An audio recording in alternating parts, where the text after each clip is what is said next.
જય હિન્દ મિત્રો. હું બળભદ્રસિંહ ગોહિલ ભાવનગરથી. તો મારે આજે જણાવવાનું અને સાથે સાથે ઇન્ટ્રોડક્શન કરવાનું છે, કારણ કે જૂના ઘણા મિત્રો મારા અને અમારા વડીલો ઘણા જૂના અત્યારે નોખી નોખી જગ્યાએ 40-45 વર્ષથી મને પણ મળેલા નથી. તો એમને પણ હિસ્ટ્રીમાં સામેલ કરીશ, તાકી ગમે ત્યાં હોય ત્યાંથી મને લિંક કરે, લાઈક કરે, શેર કરે. જો હોય તો કદાચ છે કે નહીં એ પણ મને નથી ખબર. તો મારો મિત્ર એક જૂનો હતો ત્રાપજમાં, અમે હારે ભણતા. તો મને કે તમે બીજા મિત્રો અત્યારે નવી જનરેશન છે એ તમને ઓળખતી નથી, કારણ કે તમે તો આર્મીમાં 26-27 વર્ષ એમાં નોકરી કરી અને અહીંયા પહેલાં રહેતા બહુ સમય પહેલાં ત્યાં, અને અત્યારે ભાવનગરમાં જતા રહ્યા. તો તમે કઈ કઈ સ્કૂલમાં ભણ્યા, 1 થી 5 ધોરણ અભ્યાસક્રમ તો થોડી જાણ આપો, તાકી નવી જનરેશનને ખબર પડે. બિલકુલ તમારો પોઈન્ટ સાચો છે, કારણ કે સમયો ઘણા વયા ગયા. કારણ કે અત્યારે મારી પોતાની ઉંમર 55ની આસપાસ છે. તો અમારું બચપન બહુ શાલીનતાથી ગુજર્યું છે ભાઈ. અમારા સમયમાં, કારણ કે મારા ફાધર પોતે પ્રિન્સિપલ હતા કન્યા શાળા, પછી બની પણ પહેલાં હીરાબાગ કહેવાતો પ્રાથમિક શાળામાં. એમાં શિક્ષકો બધા સારા હતા, એક તે દેશી માણસો હતા. અમારું નાનપણ અમને ઉછેરીને ભણાવ્યા. નાના નાના હતા ત્યારે 1લું, 5મું, 2જું ભણતા ત્યારે મૃદુલાબેન કરીને હતા એક શિક્ષક અમારા, પછી બકુલાબેન કરીને હતા, પછી લીલીબેન કરીને હતા, પ્રવીણાબેન કરીને હતા.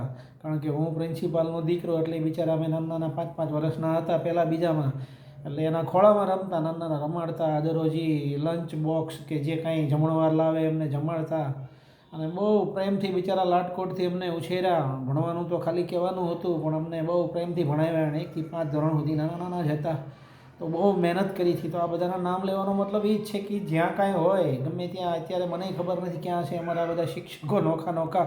એ પછી મને ભેગાય નથી જ્યાં, ને હું જતો રહ્યો આર્મીમાં અને અહીંયા ભાવનગર સેટ થઈ ગયો.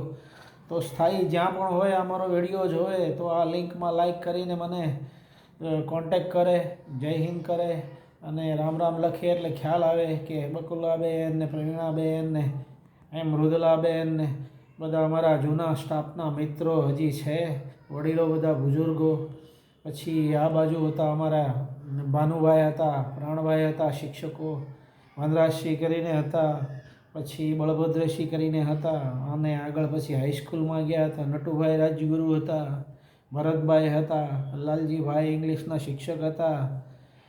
એ બધા પણ અત્યારે પોતપોતાની રીતે વૃદ્ધાવસ્થાએ પહોંચી ગયા છે અને જીવિત છે બધા. રાજગુરુભાઈ હજી છે, નટુભાઈ છે, ભાસ્કરભાઈ હતા, જાનીભાઈ હતા. એ અમારા બધા શિક્ષકો રહેલા છે. જ્યાં પણ હોય કદાચ આ વિડીયો જોતા હોય તો મને ઓળખે અને લાઈક કરે.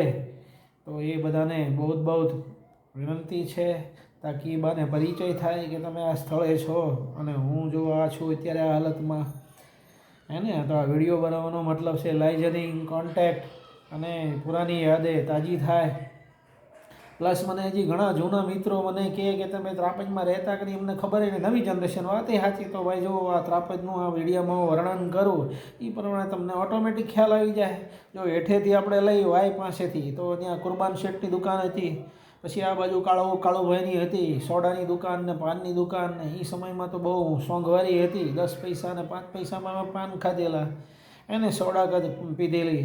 પછી આમ ઉપર આવો એટલે હકાભાઈ હતા, આ બાજુ વાડુ શેઠ હતા, અને આ બાજુ આપણે ઉપર જેમ આગળ આગળ આવતા જાય એવી રીતે ઉપર દુકાન. પછી આ બાજુ બાપભાઈ ટોપી વાણંદ હતા, બટુકભાઈ હતા, હિંમતભાઈ વાણિયા હતા, અને વજુભાઈ મોટા શેઠ હતા, ત્યાંના વેપારી હતા, કાપડનો વેપાર કરતા. ઠીક છે ને? આ બાજુ હિંમતભાઈ હતા, એનું મોટું ગોડાઉન હતું, દુકાન છે. હજી એના છોકરાઓ બધા દુકાનો કરે છે, હિંમતભાઈ, જીતુભાઈ ને રાજુભાઈ ને બધા વગેરે વગેરે. કદાચ એ પણ મને નહીં ઓળખતા હોય, ત્યારે આ વિડીયો જોશે તો ખ્યાલ આવશે કે બળભદ્રસિંહ છે ભાઈ, પ્રવીણસિંહના દીકરા હતા. એને અત્યારે તો બહુ બધા મોટી ઉંમરે પહોંચી ગયા. મારી પોતાની 55ની આસપાસ છે, તો એની ઉંમર ઘણી છે બધાની વડીલોની. ઠીક છે. પછી ઉપર આવો તો તમારે શબીલભાઈ હતા, મારી સાયકલ રિપેર કરી દેતા. આ બાજુ દાનુભાઈ હતા, એનો સાયકલ જનરલ સ્ટોર હતો. આ બાજુ મશીનરી પાર્ટમાં ભાઈ ફિરોજભાઈ ને ચિરાગભાઈની દુકાન હતી. હે ને? પછી ઉપર આવો તમે એટલે આ બાજુ હેઠે નીચે બકાલામાં સબ્જી ભાજી અમને બહુ સપ્લાય કરતા ઓગળભાઈ, પહેલાં તો નામ બધા હતા, અત્યારે છે કે નહીં મને નથી ખબર. ઓગળો કરતા ઓગળભાઈ, જમાલભાઈ, બકાલું વેચતા. અને નાના નાના હતા ત્યારે ત્યાં બધી શેરીઓ અમે બહુ રમ્યા. ઉતારા શેરી, હાકડી શેરી, ઉંબલિયા શેરી, ઠીક છે ને, આ બાજુ દરબારગઢ ને, ઠીક છે ને, પિંજારાવાડામાં એ વખતે સિનેમા હોલ ઓપન હતું એટલે પિક્ચર આવતા પ્રોજેક્ટમાં, તો એ પિંજારાવાડામાં પિક્ચરો જોતા. પછી તો વિડીયો સિસ્ટમ થઈ ગઈ, કટ્ટીભાઈનો વિડીયો ને ફલાણા ભાઈનો વિડીયો ને ઇન્દુભાઈનો વિડીયો ને આ બધો. એ વખતનો આખો યુગ અલગ હતો. અત્યારે તો બધા નોખા પોતપોતાની રીતે બિઝનેસ ક્યાં હોય, બધા દરબારો અમુક તો છે હજી, પણ અમે બધા નોખા પડી ગયા. અને એ બધા સ્થાયી તો બધા જ ત્રાપજમાં જ છે, પણ નવી જનરેશન કદાચ હજી મને ન ઓળખે, હે ને. ઘણો સમય થઈ ગયો હવે તો. હું મહિને વર્ષે મારે કાંઈ કામ હોય નહીં એટલે ત્રાપજ જાઓ નહીં, એટલે નવી જનરેશન ન ઓળખે તો આ વિડીયોના માધ્યમથી કદાચ આ બધું વર્ણન કર્યું બાજુ એ પ્રમાણે એમને ખ્યાલ આવી જાય, ઠીક છે ને, કે અહીંયા બળભદ્રસિંહ રહેતા, નાના હતા, અમારા સાથે જોડીદારો હતા. આ બાજુ નટુભાઈ હતા, એમનો દીકરો જયેશ એ નાયબ મામલતદારથી રિટાયર થઈને ત્યારે ભાવનગર સેટલ છે, હે ને. અમારા હારે ભણેલા અમુક વિદ્યાર્થી અત્યારે અમારા આખી બેચ તો ફર્સ્ટ ક્લાસ છે, બધા નોકરી ઉપર છે. આ બાજુ અમારે ફતેહસિંહ હતા, એ શિક્ષકમાં છે, ઠીક છે ને. રાજગુરુભાઈનો છોકરો જે જયેશ છે એ મામલતદાર થઈ રિટાયર થયો. 2-3 ડીઆઈજી સુધી પહોંચી ગયા છે, અધિકારી હાઈ કમિશનમાં પ્રાપ્ત કરીને, એને શિક્ષકોમાં ઘણા છે. તો એ રીતે બધા નોખા એ ગામના જૂની બધી વ્યવસ્થા હતી. અને આ જૂના નામ લેવાનો મતલબ એ છે કે તમને તમારી મેળે આ હિસ્ટ્રી ઉપરથી ખ્યાલ આવી જાય કે હા ભાઈ, અને કદાચ આ બધા વ્યક્તિઓ જ્યાં હોય ત્યાં બધાને બહુ ધન્યવાદ. જય માતાજી બધાને. Thank you. જય માતાજી. જય હિન્દ.